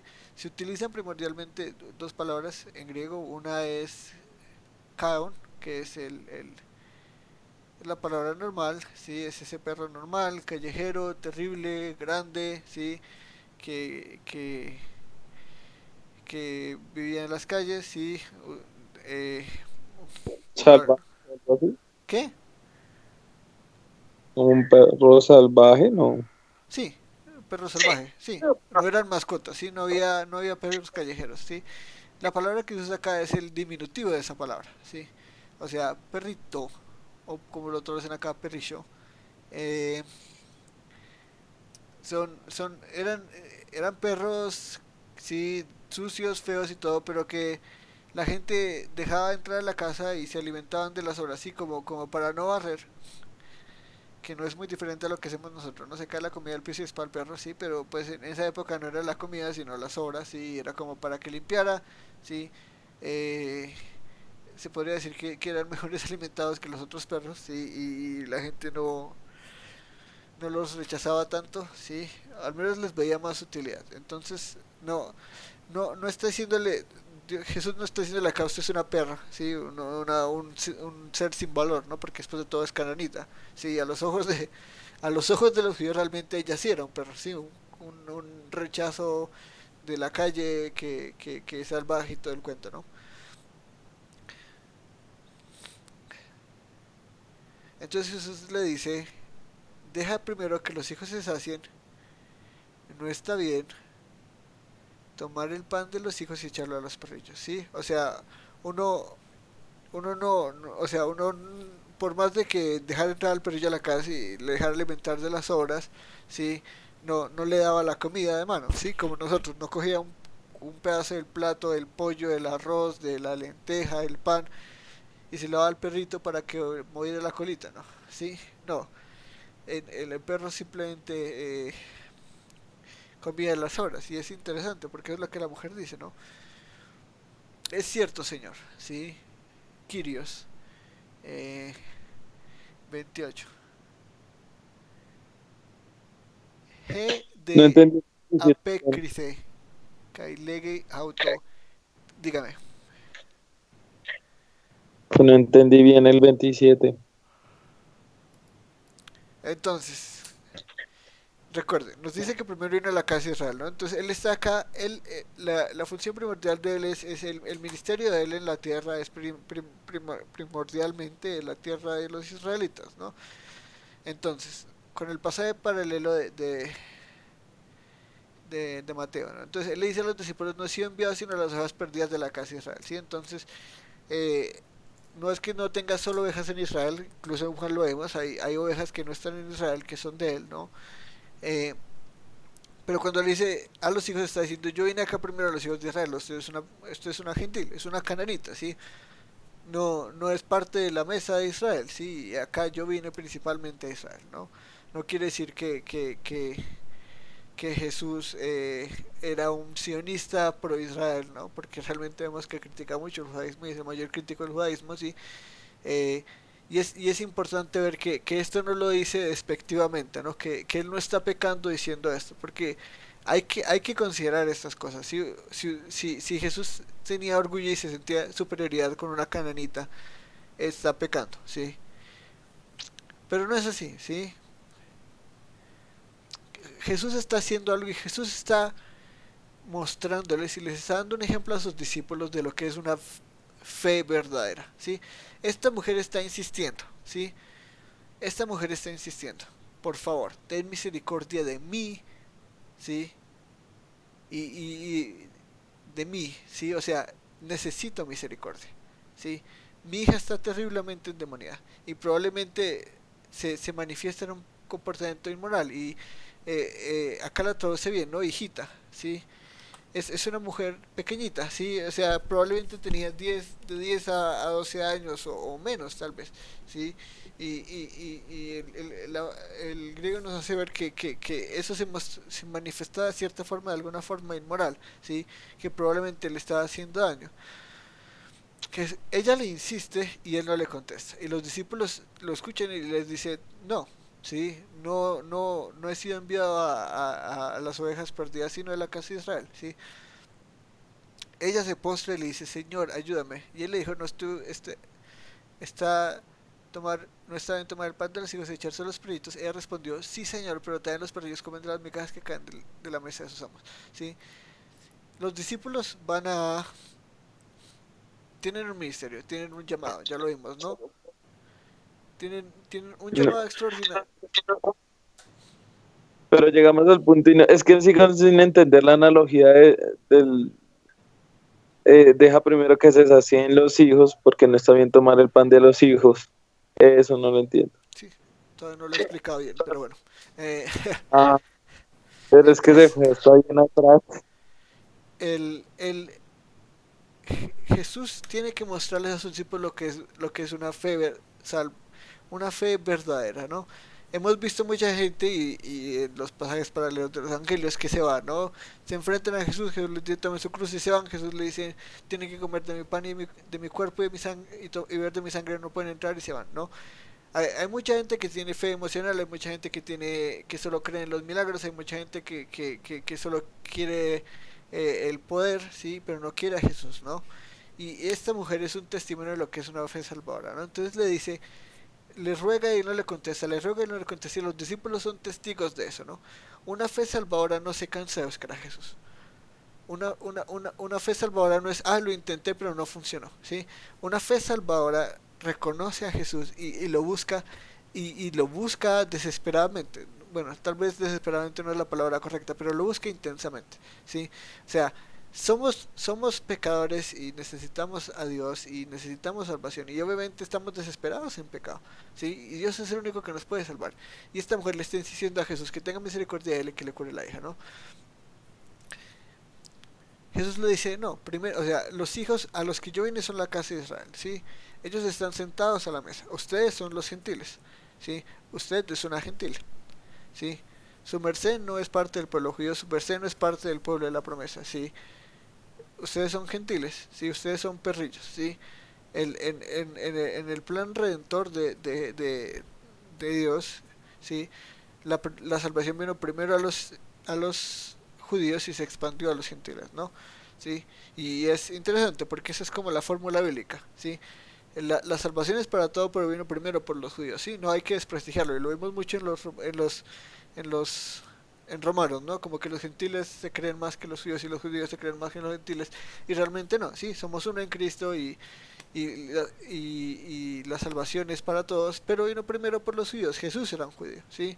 Los discípulos de Jesús, los dos eran judíos, ¿sí? La iglesia en el principio era solo judía, la iglesia empezó en Jerusalén, ¿sí? Se expandió a todo el mundo, ¿sí? Pero empieza por los judíos, entonces él está a la mesa con los judíos, ¿sí? Ella es una gentil, ella no está a la mesa ahorita, ¿sí? Él vino a la casa de Israel, él vino a la mesa de Israel, ella no es parte de esa mesa. Ella es una perrilla, ella es aparte, ella es una gentil, ¿sí? Pero es muy lindo la fe de esta mujer. Sí, pero aún los perrillos debajo de la mesa comen las migajas de los hijos. O sea, sí, listo, la comida es para los hijos, pero yo estoy dispuesta a comer las migajas. Esa es una fe salvadora, ¿sí? No es, las cosas son en mis términos, ¿sí? No es como yo quiera, es listo. No me lo quieres dar de esta forma, pero yo estoy dispuesto a comerme las migajas, ¿sí? La salvación es para la salvación empieza en la casa de Israel, sí, está bien. Yo me como las migajas, que ellos se alimenten del pan, yo estaré abajo y mientras mastican esas migajas que ellos, o sea, ni siquiera las migajas del padre, sino la de los hijos, masticando la comida y botándola al piso, esa me la como yo, ¿sí? Esa me la como yo, ¿sí? Esas migajas me las como yo. Esas migajas me las como yo. ¿Qué fe? Esa es la fe que salva, ¿sí? Yo estoy dispuesto a comer la migaja, ¿sí? Eso es listo, sí, yo no soy nadie, sí, yo no soy nadie y necesito a Dios y necesito el alimento de Dios y estoy dispuesto a comerme las migajas. Eso es fe salvadora. Jesús le dijo, por esta respuesta, vete, ya el demonio ha salido de tu hija, ¿no? Entonces Jesús le dijo, oh mujer, grande es tu fe, que te suceda como deseas, ¿sí? Grande es tu fe, una gran fe. Y esta palabra acá en griego es, pero acá griego lo tengo abierto, pero no el de Mateo, este es Mateo eh, 15:28.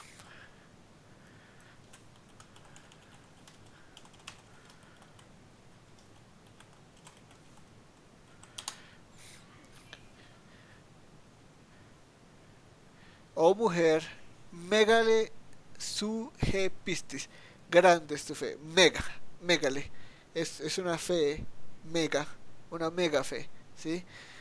Una mega fe es lo que tiene esta mujer, ¿sí? Eh, es una, no es una fe pequeña, ¿sí? Es una fe grande, es una mujer gentil que no tiene el conocimiento pleno que tienen los judíos, tiene una fe megale, ¿sí? Grande. al punto que está dispuesto a comer las migajas.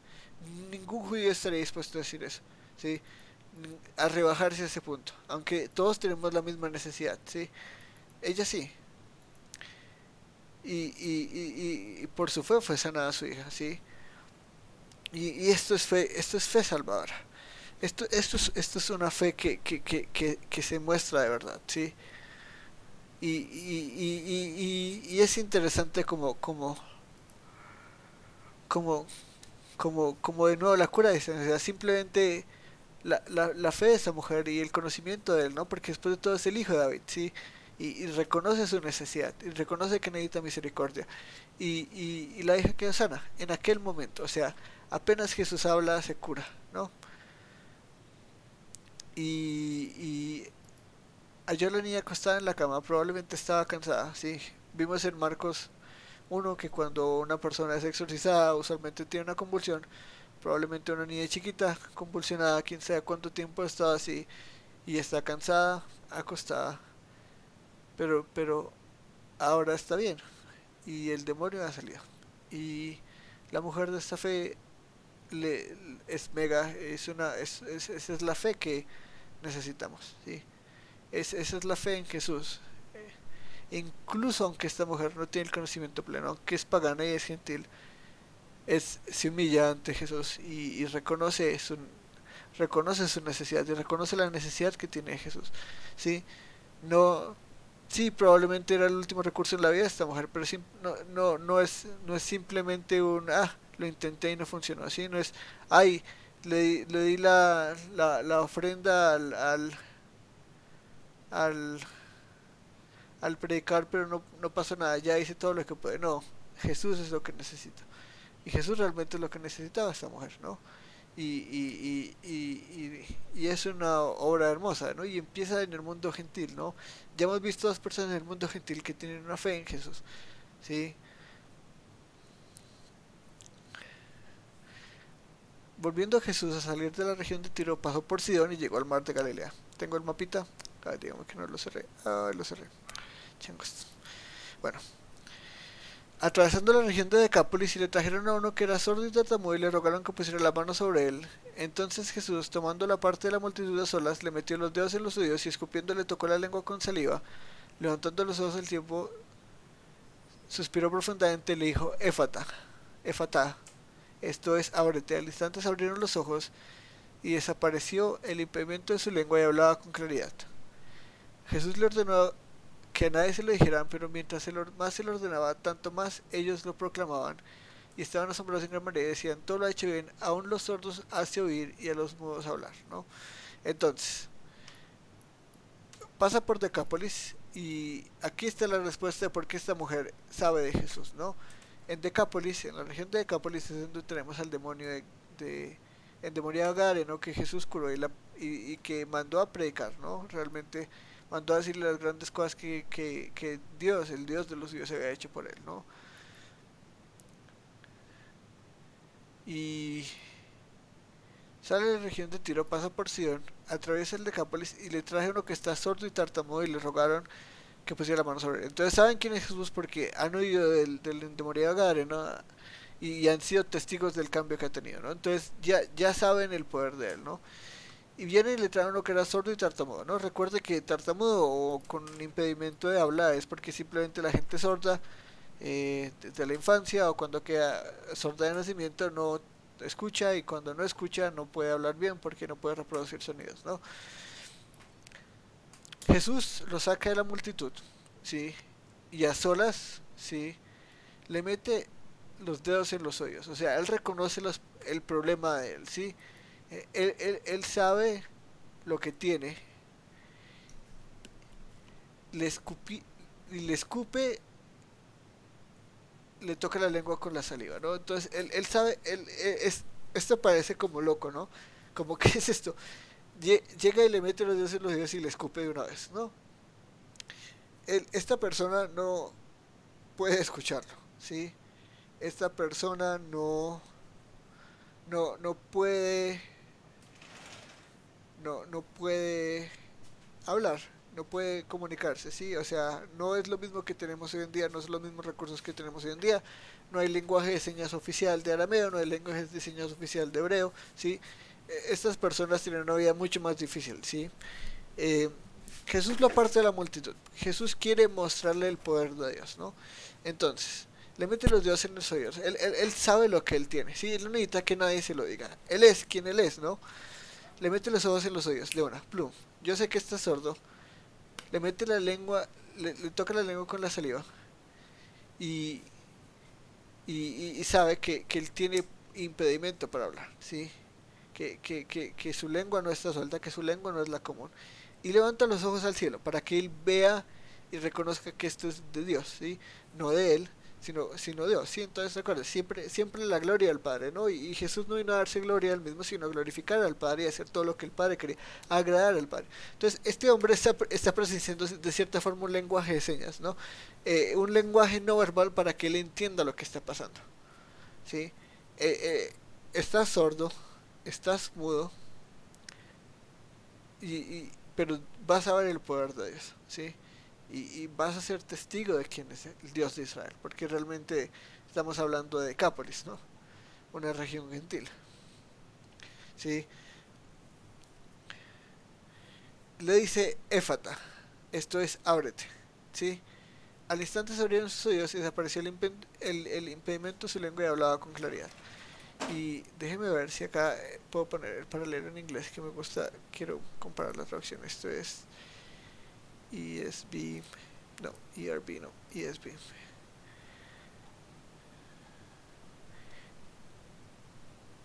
Sean abiertos, sí, ábrete, sí. Es, es esto a mí y por lo que veo y por lo que entiendo se me hace muy similar a un instante muy curioso en el universo y su comienzo, ¿no? Dios dice hágase y se hace, sea la luz y se hizo, sea se separan los mares de los océanos. Es, esto es divinidad en su más pura expresión, ¿sí? Una sola palabra, un solo mandamiento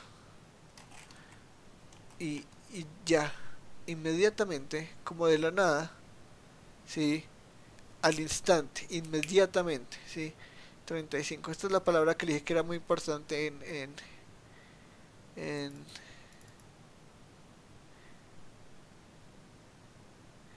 en Marcos, inmediatamente, ¿sí?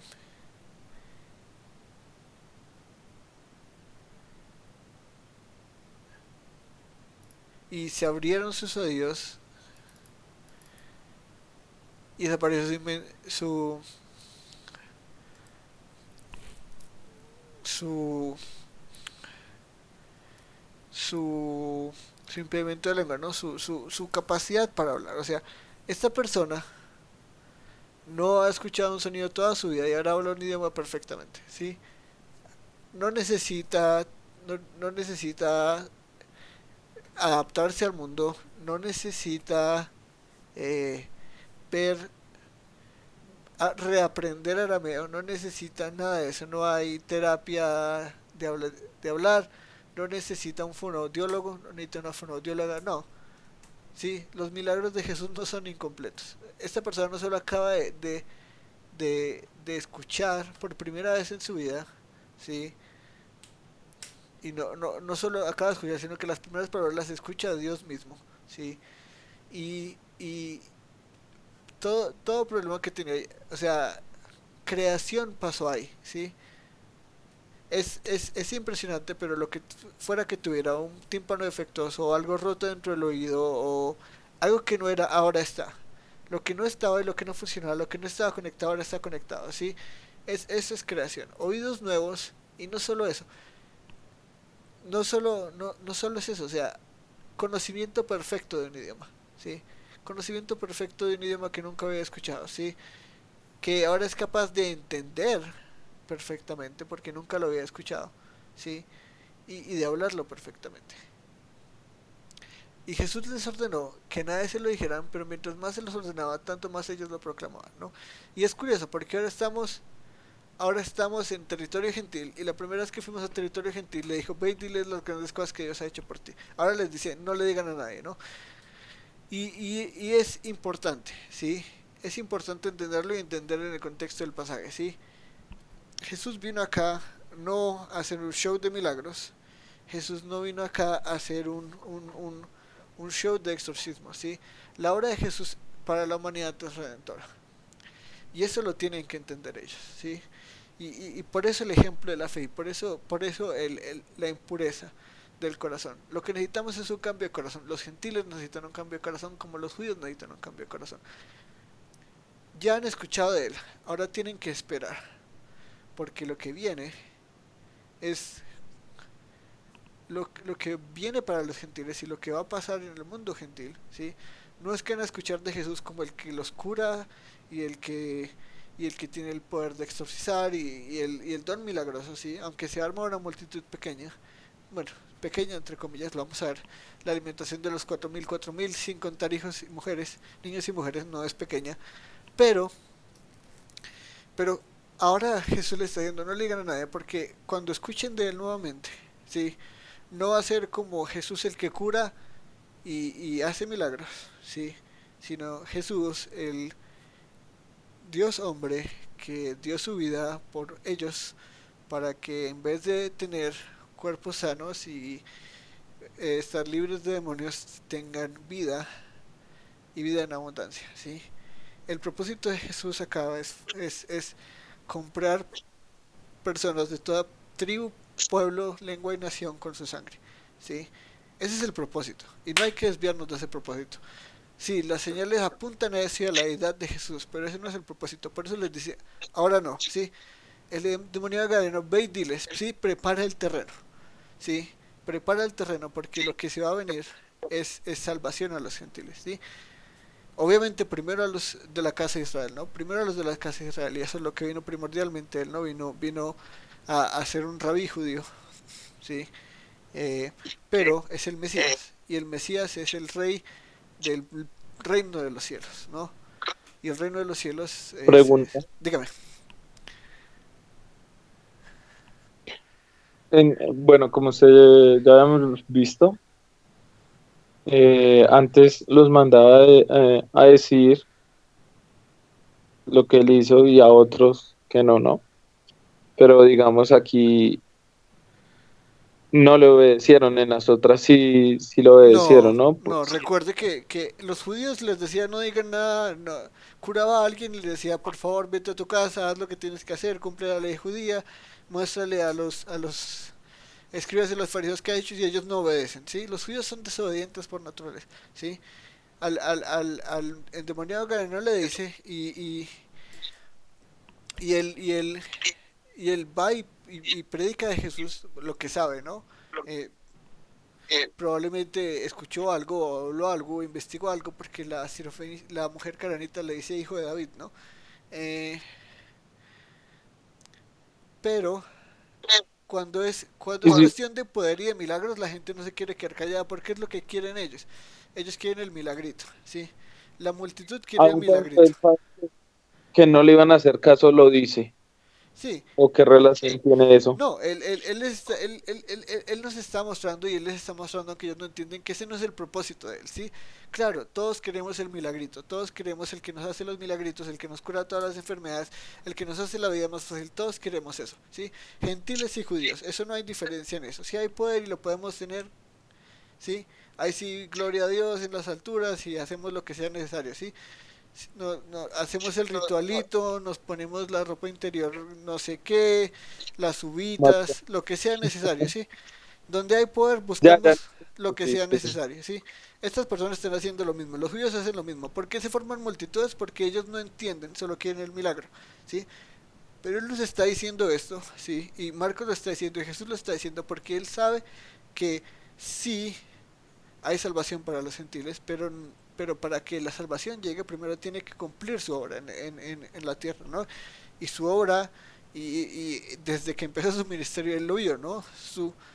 Él empezó su ministerio y empezó con la boda de Caná, pero su visión estaba en la cruz, su visión estaba en morir por su gente, su visión estaba en agradar a su Padre, en tomar esa cruz, en obediencia perfecta y sumisión perfecta, totalmente voluntario, ¿sí? Por agradar al Padre y por redimir a su pueblo, ¿no? Esa es la meta de su ministerio, ¿no? Todo esto es mostrar quién es Él. Recuerda, los milagros son mostrar yo soy Dios, yo soy Dios, yo soy Dios, yo soy Dios, ¿sí? Nadie hace esto sino Dios, ¿sí? Y la gente misma lo sabe, ¿sí? Obviamente, recuerden, en la mente popular Él eres un profeta, en la mente religiosa Él es un endemoniado, bueno, etcétera, ¿sí? En la mente de Nazaret y de la familia Él es un loco, ¿sí? Entonces está todas esas opiniones de Jesús, ¿no? Pero él sabe que lo que él está haciendo es testimonio, y eso lo vemos en Juan y en los discursos de Juan, hermosos. Yo soy uno con el Padre, o sea, todo lo que yo hago testifica que soy uno con el Padre, ¿no? Eh, entonces sí, probablemente a los ojos de, de los gentiles él no era un profeta, sí, no es un concepto común en el mundo gentil, pero sí creen en semidioses y en demidioses, y, o sea, solo lea la mitología griega, ¿sí? Gente con poder hay por todo lado, a ellos les encanta la gente con poder, ¿no? Tienen miles de historias al respecto, ¿sí? Pero todos quieren eso, puede curar personas, sigámoslo, ¿sí? O sea, no hay duda al respecto, ¿sí? No es un show. Esta persona acaba de escuchar y de hablar, ¿sí? Ya no necesitamos más prueba, ¿sí? Empecemos a darle a todo el mundo. Intentemos curarnos tantos como podamos, ¿no? Ese es el plan, ¿no? Y estaban asombrados en gran manera y decían, todo lo ha hecho bien, aún los sordos hace bien y los mudos hablar, ¿sí? Esa es la mente, ¿no? Poder, curación, curación, curación. Pero Jesús es salvación, salvación, salvación. Yo vine acá a salvar, ¿sí? La mujer sirofenicia es testimonio de eso. Yo vine acá a salvar, ¿sí? A hacerlos puros delante de Dios. Y para eso necesitan un cambio de corazón, ¿no? Entonces todo esto nos muestra, ¿sí?